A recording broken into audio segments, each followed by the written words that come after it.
Bore da, sut ych chi? Learning a language, especially as a beginner, is quite frustrating because you never know where or when you'll be able to use the language in real life. When will I ever be able to say, dwi ddim yn hoffi bwyta cynnig a salsig chwaith, in a real and meaningful context? Today we join Bryn and Gareth having another riveting, deep conversation. But will they ever be able to use these phrases in real life? Bore da, Bryn. Bore da, Gareth. Di chi'n rifo te gennau. Dwi'n mwynhau dysgu rifo.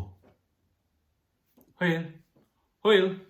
If you can think of a context where that conversation could happen, please send it on a postcard to 117 Phillip Street Productions. Until next time, diolch yn fawr. Hwyl.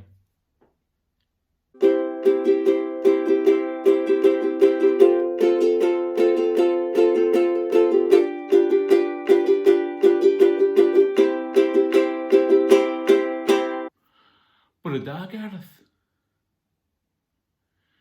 Dwi'n mwynhau dysgu. Bore da, Gareth.